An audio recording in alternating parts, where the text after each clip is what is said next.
See if I can't do a guitar video real quick. I'll show you a, I haven't done one of these in a long time. I'll show you a thing that I was thinking about when I was walking this morning. How the song My Funny Valentine, it has a certain type of chord progression in it that you see in other songs too. It's not something that's just in My Funny Valentine. And I'm sure this type of progression has got a name to it. You know, theory-wise, I'm sure it does. But basically what it involves is you're in a minor key. Like in My Funny Valentine, you're in C minor. And you're essentially taking a C minor chord and you're walking down one note of it. You're walking down the first extension note of it. So whenever you play a C minor, you're just doubling the C here. You're doubling the root note, okay? That's what you're doing. You're actually doubling the G too. You're doubling the root in the 5, and then it's got a minor third in it. So you take that chord, your C minor, and you take this second C here, and you step it down a half a step, and it makes it into the major 7th of C. This B right here is. So then you get this sound. That's called a minor major chord. It has a minor third in it, but then it has a major 7th in it. Weird kind of chord. Okay? You take this B and you step it down one more now, and that's your minor 7th. So now you went from playing, you know, a regular minor 3-note triad type chord to playing a minor major, and then you're playing a minor 7th. So now it has that 7th, that minor 7th as an extension that gives it a little more flavor. And then you step that B flat down one more to an A, and that's your 6. So now you have a minor 6 chord. So essentially you get this right here.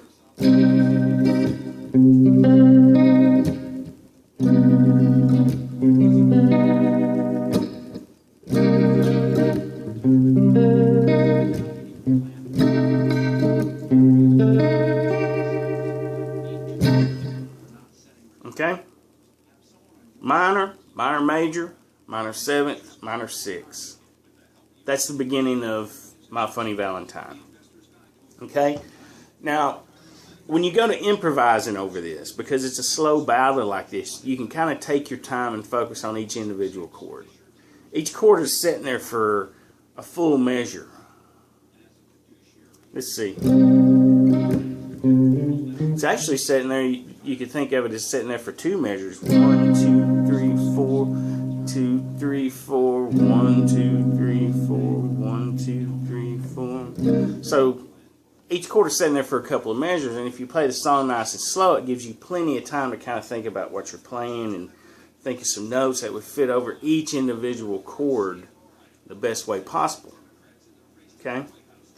So, if you take your C minor and you just play your C natural minor,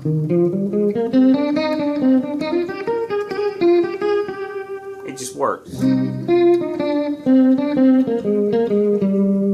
then you have your C minor major. It's a little different. The next chord, you can't play that natural minor anymore. So you have to get out of that and you go into a minor major chord is the one chord of melodic minor and harmonic minor. The same 2 scales that you can steal the 5 chord part of it in order to play over a dominant 5 chord in a minor key. So you kind of see where this is going. You know, you're going melodic minor or harmonic minor, either one will work over this one. So you get this. I'll play melodic. Okay, so you play that one.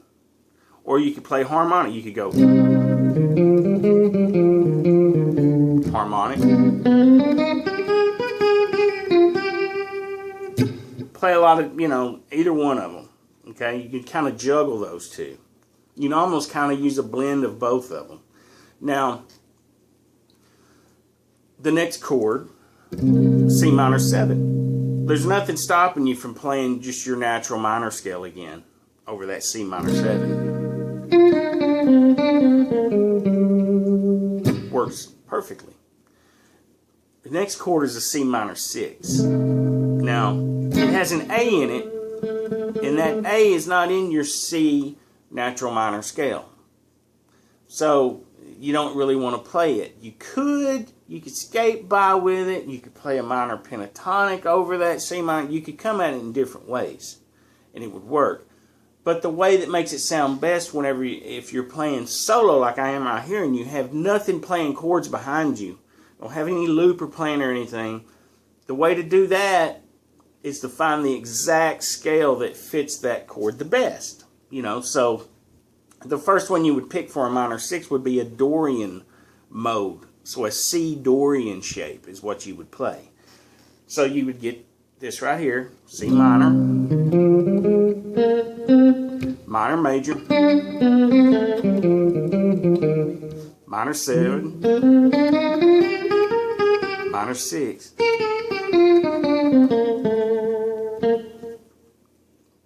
See? So it's covering this.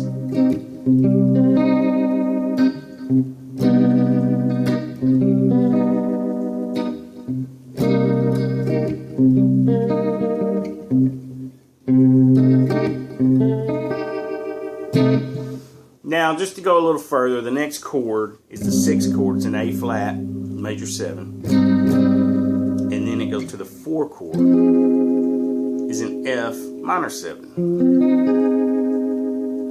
And then it does a 2, 5.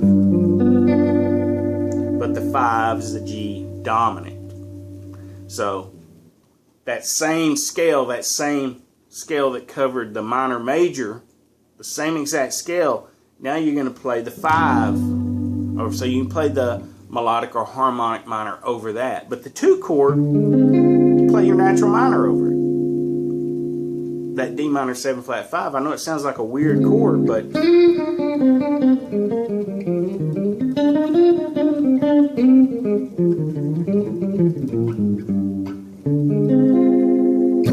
you just play your C natural minor over it.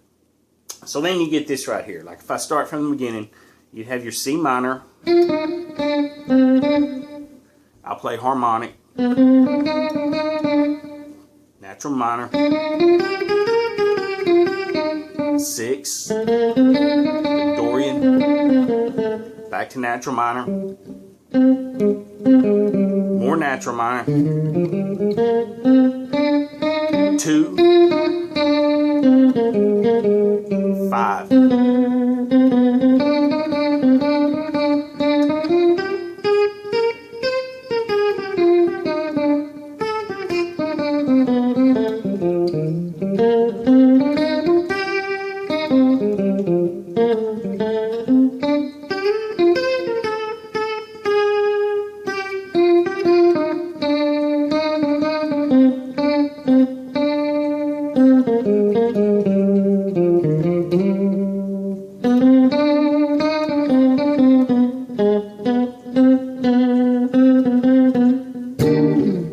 So you kind of see how you have to kind of juggle a lot of different stuff there in order to improvise over something like that. But you see how you can hear the progression in the scales I'm playing. It's just the way it tends to work. And I'm playing these, believe me, I'm playing these as simple as possible. You could play them in other positions. You could play the C minor down here. And then the...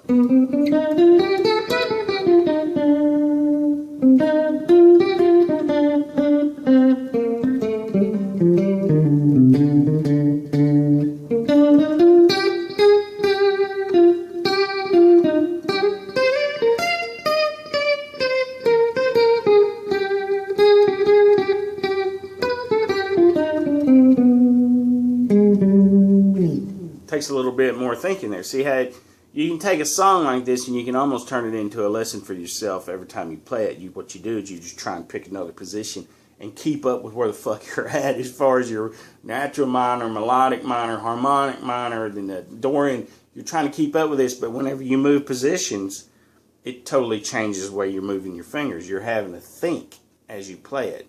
You play it in one position all the time, it becomes like a muscle memory type of thing. You're not having to think so much. But if you move it around and play it in different places, use different inversions of chords and all this kind of shit, it just makes you all around better, where when you play it doesn't sound like you're just playing some memorized shit. You're actually kind of creating it as you go. It makes it sound like jazz.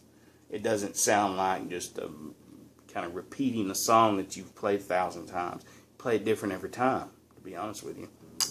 Anyway, it's my Funny Valentine.